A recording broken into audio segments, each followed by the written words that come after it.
modification to increase the thermal efficiency of a power cycle is the same. The average temperature at which heat is transferred to the working fluid in the boiler, or decrease the average temperature at which heat is rejected from the working fluid in the condenser. So ito po yung mga ways on how to improve the thermal efficiency of a Rankine cycle. First is lowering the condenser pressure. Second is the superheating of the steam to high temperatures. Then lastly is to increase the boiler pressure. So when we say lowering the condenser pressure, it is then um kumbaga po is mababa na yung ating pressure at state point 4 to 1 mas ibababa pa natin. Kasi po, what we'll be trying to do is make it more um, less heat. Meaning, mas palalamigin pa natin ng konti kapag mas mababa yung pressure. Okay? So, kapag mababa yung pressure natin, tapos dinala natin siya sa saturated liquid, magiging super tubig na siya. What I mean of super tubig is yung um, malamig na tubig na siya. Hindi yung super lamig pero yung medyo maligam-gam na tubig na lang. So kapag gano'n, tapos i-apply natin siya or dinala natin siya sa ating boiler, is magiging mas bubulak siya, meaning mas magiging steam or ma magiging maganda yung steam natin. Are you getting my point? Kaya po binababa natin yung pressure.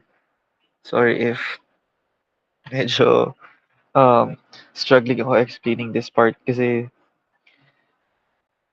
um, yun.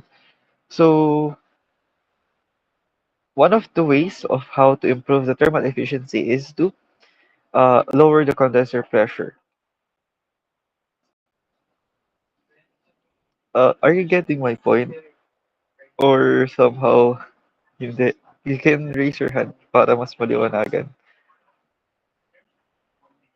So, para mas maliwanagan tayo, let me just read this description. So, lowering the condenser pressure in a Rankine cycle reduces the temperature at which steam condenses. This lower condensation temperature means heat is rejected at a lower level, which slightly increases the network output and therefore improves the cycle's thermal efficiency. The increase in heat input is minimal compared to the gain efficiency. However, the condenser pressure cannot be reduced arbitrarily since it must remain above the saturation pressure corresponding to the cooling medium's temperature.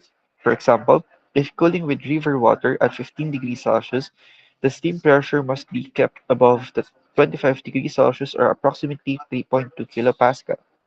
In addition, operating at a lower pressure can lead to air leakage into the condenser and increases the moisture content at the turbine's final stage, which can decrease turbine efficiency and therefore erodes the blades. So, there are pros and cons in having or in lowering the condenser pressure. Kapag po medyo mababa siya, ibig sabihin, tataas yung efficiency natin somehow. But its cons, one of those are the turbine blades will be eroded or can be eroded. So therefore, it can lower the turbine efficiency. Yan. Mas goods na po ba yung explanation po na iyon? Ayan, sige. Thank you po. So, the second improvements that can be done on a Rankine cycle is to do superheating. Superheating the steam to high temperatures. So, so 'di ba, mainit na yung ating steam kasi nasa superheated vapor na siya. At this point, at this juncture, kapag mas pinainit pa natin siya at that certain pressure, yet pataas ng pataas yung temperature natin, magiging super vapor na siya. Or superheated vapor, meaning mataas na yung temperature niya. The tendency of that part is yung steam natin is magiging mabilis na siya, umiikot-ikot-ikot na siya halos. So therefore, tataas yung ating turbine efficiency dito. Kasi bibilis yung ikot ng ikot ng ikot ng ikot ng ating turbine hanggang sa mapunta pa rin siya dun sa ating um, wet mixture region, sa state point 4 actual natin or state point 4.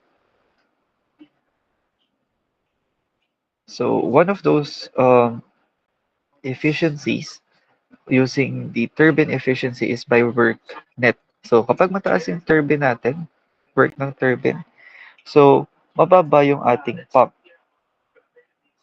So work ng turbine minus work ng ating um, pump divided by the heat added at your boiler. So it can significantly improve the thermal efficiency. Tanda po ba yung formula natin? Let me write it here. So our work net, sorry, hindi ka maisulat.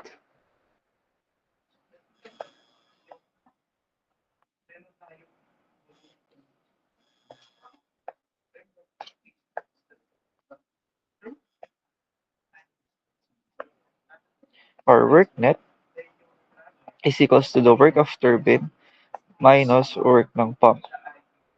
Okay. Pag mataas yung ating work ng turbine, medyo mababa yung ating work ng pump. Ibig sabihin, mataas yung ating work net. And dividing work net by our Q sub A, so hindi naman tayo dito nagdagdag ng super daming heat. I mean, nagdagdag tayo ng heat pero significant siya. So therefore, your work net over QA was significantly higher than the usual one. Kasi po, naging superheated vapor yung pumasok sa ating um, turbine.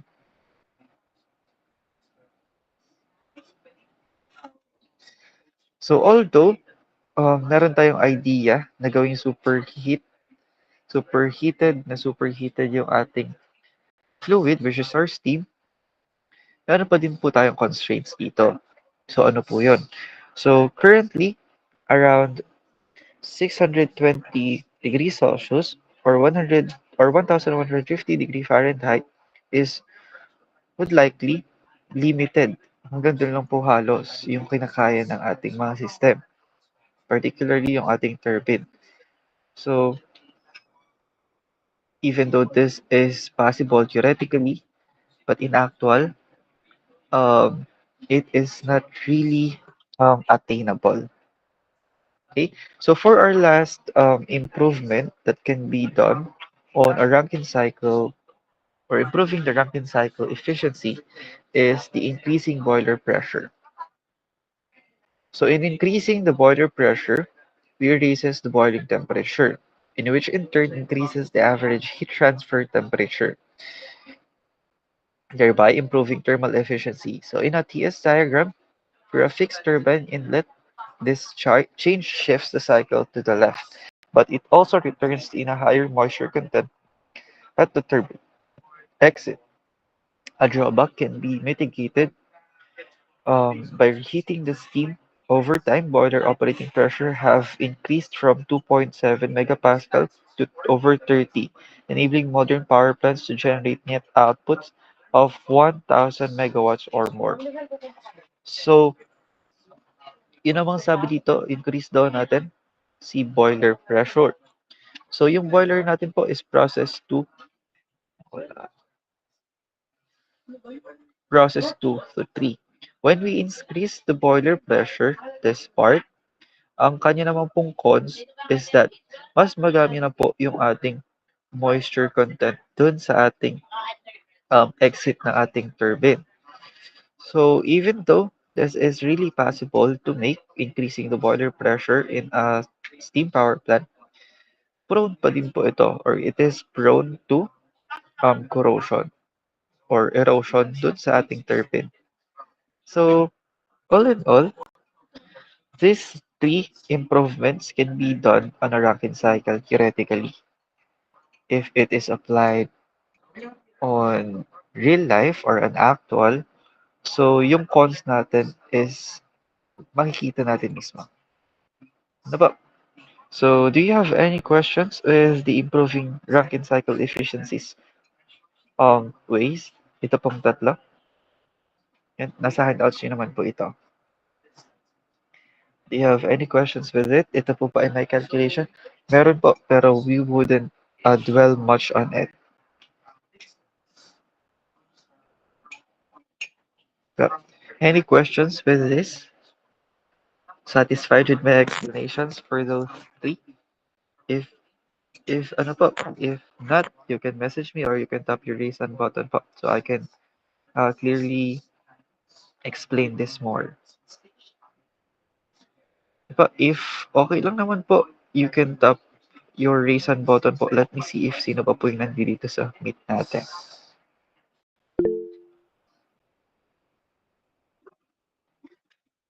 Diba? I'm seeing 26 hands. So, ako na po yung magbababa. Okay po. 28. Yan. Baba ako na po. Yan. Okay. So, that concludes our chapter 3. Ano po? So, at 8 a.m. po, we'll start our chapter 4. Okay po? So, I'll be giving you another rest break minute para po makapag, siguro, water break tayo konti. Okay po?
Hi, hello, good morning. Um, can you hear me po? Ayan. Can you tap a reaction? Ayan, sige po. So today, we will be discussing chapter 4, and this is entitled The Heat Rankine Cycle. Okay po. So this is one of the modified Rankine cycles. So technically, ating pong Rankine, kung ang ating Rankine last time is ganito lang, eh, ganito lang po yung ating Rankine dati. Patay ito. Ganito lang po yung Rankine natin dati. State point 1, state point 2, state point 3, state point 4. Yan. Kung ganito po, ganyan lang dati yung ranking natin. So ngayon po, sa reheat ranking, ganito naman po siya.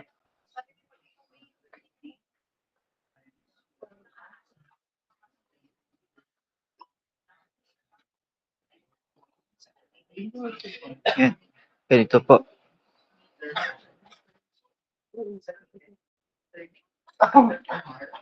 Meaning, we have here reheat. Yan, may reheat po tayo dito sa system na ito. So before I dwell into it, so let me just first discuss to you the reheat ranking cycle. So reheat Rankine cycle. So we noticed that in the last section, in that increasing the boiler pressure increases the thermal efficiency of the Rankine cycle, but it also increases the moisture content of the steam to unacceptable levels.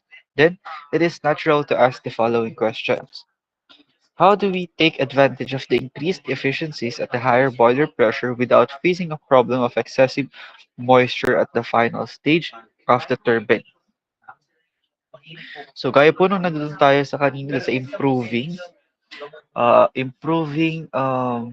Rankine cycle efficiency. So we have stated there that increasing boiler pressure increases the thermal efficiency. Tanda po ba? Andun po ito sa chapter 3 natin. Kita po. So if I'm not mistaken, this is the first improving Rankine cycle efficiency. So sabi natin doon. Pero napansin niyo po doon na kapag po tumaas yung boiler pressure natin, is bumababa po papuntang wet mixture yung ating state point 4. So therefore, dun sa turbine natin, magko-corrode po siya agad, masisira siya agad.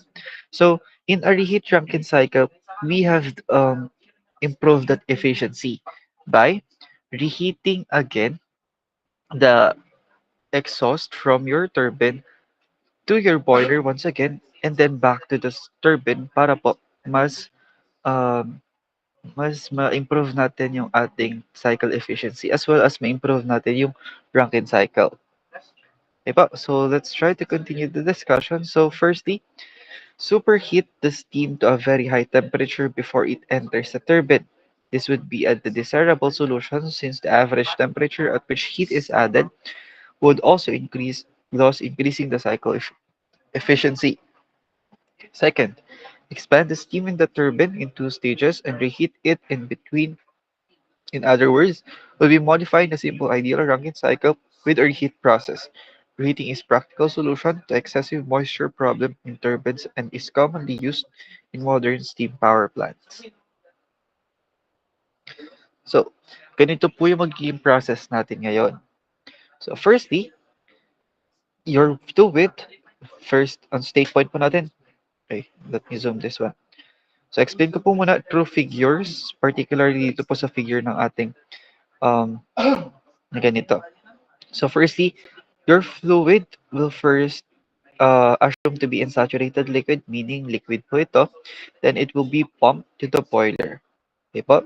Now, dito po sa boiler, nag-add tayo ng heat, naging steam siya. So, naging superheated vapor siya. And then, pumasok naman po siya dun sa ating steam turbine. And then, mapapansin niyo this side, this is your turbine. Dalawa na po siyang turbine ngayon. So, first is your high pressure turbine, and then the second one is low pressure turbine. So, the steam that comes from the boiler from the state point 3 will now move to your high pressure turbine. So on your high pressure turbine, yan, bababa yung kanyang heat. So, bababa siya sa fourth state point. And then, since we are applying here reheat Rankine cycle, so sa state point 4 po natin is papasok ulit po siya ng boiler at which papainitin po ulit natin yung mainit pa yung steam papunta po sa mas mainit pa. Okay? Now, pinapainit natin sa boiler. Now, it will be reaching our state point 5. Okay? Dito po sa state point 5 natin, equal po yung pressure natin, state point 4 at state point 5. Then, after reheating from the boiler, it will now move to our low pressure turbine. So on our low pressure turbine, yan, the steam or the fluid will now move to our state point 6, which is now going to the condenser. And in our condenser is rejecting heat, meaning tinatanggal po natin yung heat dito. So after rejecting heat, it will now then be saturated liquid, assume. Then pump to boiler to high pressure turbine, reheater, to low pressure turbine, then condenser. Paulikot-ikot lang po dito sa system na ito. Are you with me? Nakakuha po ba yung ating figure kung paano umiikot-ikot yung steam natin dito sa isang reheat system? So, once we do know kung paano nagpapaikot-ikot yung ating steam dito, we can now move to our TS diagram. So here, so for our TS diagram, we started with the saturated liquid assumed on our state point 1. So process 1 to 2 is again your pump. So we are increasing pressure here. Then at state point 2 to state point 3, this one, state point 3, this is constant pressure. This is on our boiler. Yan. So sabi natin sa state point 3 to state point 4, since superheated na po sa state point 3, papasok po ito sa ating high pressure turbine. Okay? Now, nasa high pressure turbine tayo. Now, bababa tayo sa state point 4. And this process, your 3 to 4 po natin is papunta po siya sa reheater. Okay? Now, nasa reheater na po tayo. So, in our reheater, pinapainit po ulit natin yung fluid natin. So, tataas po ulit yung kanyang temperature up until ma-reach niya po yung state point 5. So, when your state point 5, this is high pressure. I mean, this is mid pressure. And then, ito po is superheated vapor pa din. So, pag nasa state point 5 na, it will now move to our our low pressure turbine. So on our low pressure turbine, your 5 will now spin again the blades on the low pressure turbine up until it reached our state point 6. And this state point 6 down here is the in the wet mixture region. And then 6 to 1 is your condenser. And we are rejecting heat here. So this is how the TS diagram is drawn in a reheat cycle, reheat Rankine cycle. Nakakuha po ba yung TS diagram as well as itong um, both figures and as well as the TS diagram? Any idea? Any clarification? Yes po, Engineer Justin Perez. Sir, good morning po. Pwede po kayong may possibility po kaya na ang state point po natin ay nasa superheated po. Yun dyan What do po you mean sa po? halimbawa po sa given problem po na ang may binigay na po na temperature na and na-conclude po natin ating state point 1 po ay yung nasa position po nung 3 po dito sa sa ating TS diagram. Okay po. Possible po kaya yun?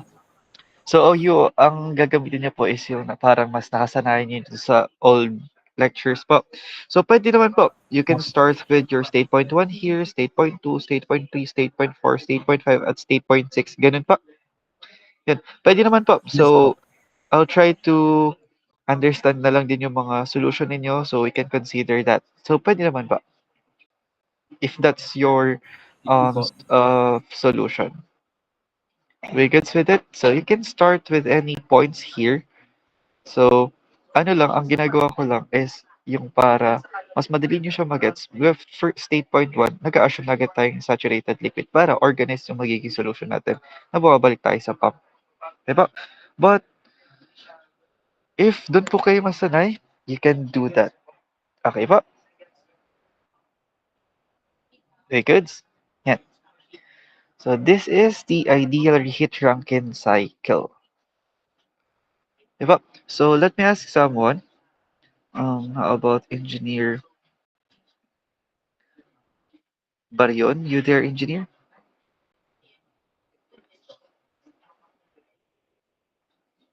Sophia Nicole?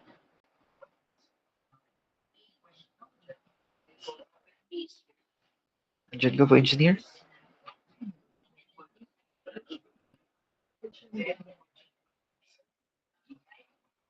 Mukhang wala ata. So let me ask another about Engineer Stephanie Montalvo. You there pa, Engineer?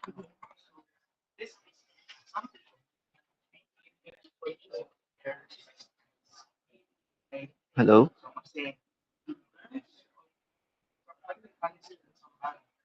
How about Engineer Mark Vincent Hidalgo? Nandito ka po, Engineer? Yes po, sir. Yan po. So, good morning. Based on your understanding po doon sa sinabi ko kanina, can you walk us through kung paano po ba gumagana si reheat Rankine cycle based on this figure po? Bale pong, ang understanding ko po kanina, dito po sa pump po muna, process 1 to 2 po. And then, akit po siya sa boiler. And then, punta po siya sa high pressure turbine. After po dito, undergo po siya ng reheating po. And then, go back to the boiler. And then, pupunta naman po siya sa low pressure turbine. And then, pabalik naman po sa condenser po. Yun po ang understanding ko po. Thank you po, sir. Okay, thank you for that. So, how about naman po Engineer Hardin? You there po, Engineer Justin Nicole?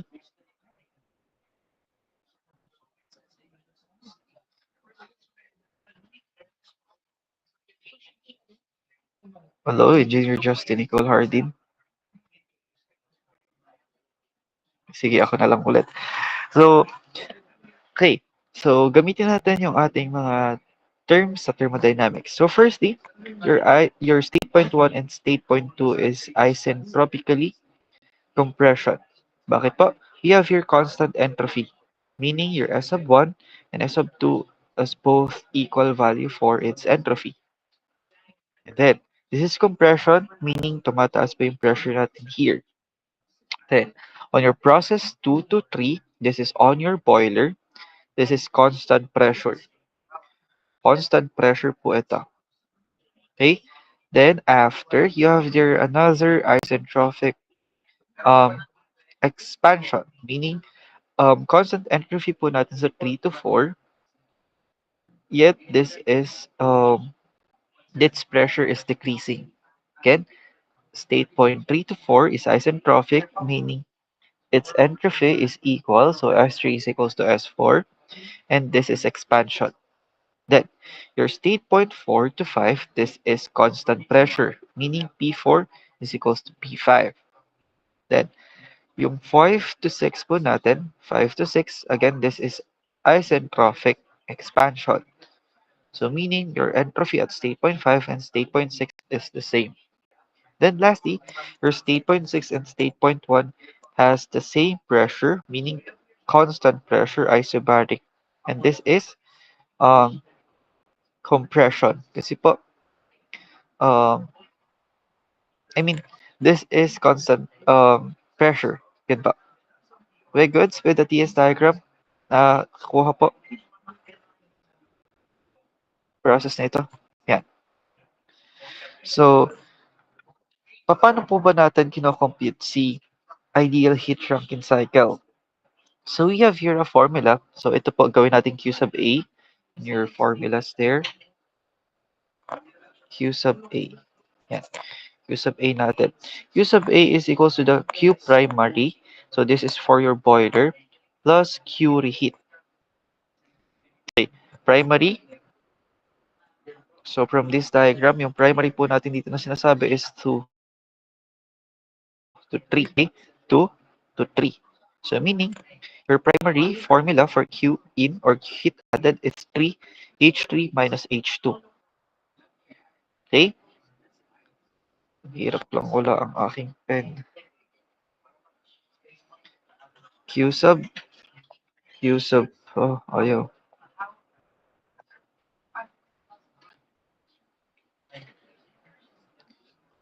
Q sub primary A is equal to H3 minus H2.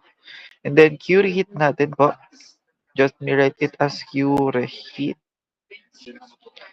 added. This is 5 and 4. Though that is H5 minus H4. Nakuha pa kung saan kinukuha yung ating Q primary at Q reheat added. Okay po. So that is your formula for Q in. And then, since we have low pressure turbine as well as high pressure turbine, magkakaroon din po tayo ng new formula for that.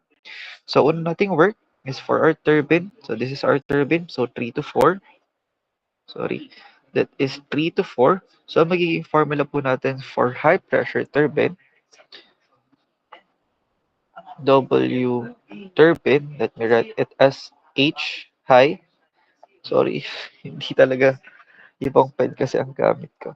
So, ang magiging formula natin dito is H3 minus H4. And then, for our low pressure naman po na turbine, so that is WT, write it as P. Magiging formula naman po natin dito is H5 minus H6. 6. Yan. Ito naman po yung process na yon. 5 to 6. Okay po. This is your high pressure turbine. And then this is your low pressure turbine. Can you still follow po kung saan natin pinagkukuha yung formula for that? Tatap po ako ng reaction. Yan. Sige po. So, since we have added on our boiler, as well as we added heat sa ating reheat, we are going to add or get the summation of both primary and reheat. Therefore, you get here the formula H sub 3 minus H sub 2 plus the quantity of H sub 5 minus H sub 4. So that would be your formula for Q sub A. Then, for your turbine, you have there your high pressure turbine, your W turbine 1, plus your W turbine 2. So, this is high pressure and this is low pressure. So, combining both formulas, so that is H sub 3 minus H sub 1 plus the quantity of H sub 5 minus H sub 6. And that would be your work of your turbine. So, ang atin po bang heat rejected would still be the same? Yes po. That would be on a condenser. And then yun po bang pump po natin is just the same formula? Yes po. Ang mababago lang po dun sa kanila is that your condenser would be H6 minus H1 and yung pump po natin is still the same. Okay po? Nakaka-follow po ba doon? So if you try to rearrange your state points, so halimbawa dito kayo nag-start sa 1, 2, so sa 3 natin as 1, 1, 2, 3, 4, 5, 6. Ang magiging formula nyo po for high pressure turbine is that 1 minus 2, and then yung low pressure po natin is 3 minus 4. Okay, tapos for our condenser naman po, kapag kabanagan nyo po ito, mangyayari naman pong QR natin is equal to 4 minus 5. Are you getting my point po? Kung ang gagamitin nyo po kasi is ibang mga state points. And, pero if this would be your TS diagram, still your formulas would be the same. Okay po? Are you through? Are you with me? Ayan. So, I'll be leaving you with this problem. Ito po, this sample problem. So, you can try to solve this on your own. So, we have much time pa naman. Almost 1.5 pa. So, medyo nagsa-struggle lang ako sa paggagawa dito ng solution. Try to solve this on your own. You have the problem. Consider a steam power plant operating on the ideal reheat Rankine cycle. Steam enters the high-pressure turbine at 15 megapascal and 600 degrees Celsius and is condensed in the condenser at a pressure of 10 kilopascal. If the moisture content of the steam at the exit of the low-pressure turbine is not to exceed 10.4%, determine the pressure at which the steam should be reheated and the thermal efficiency of the cycle. Assume the steam is reheated to the inlet temperature of the high pressure turbine. So yun po yung given ninyo. Try to solve this and later siguro this afternoon, I'll be uploading the solution of this so you can check it on your end. Would that be okay pa? Nagsa-struggle lang po ako sa gagamit ng pen na ito. Naiwan ko po kasi sa bahay yung akin. Okay po? Would that be okay po? So, I'm sorry about that po. No? Kasi, yan. So, have a screenshot of this as well as this one po.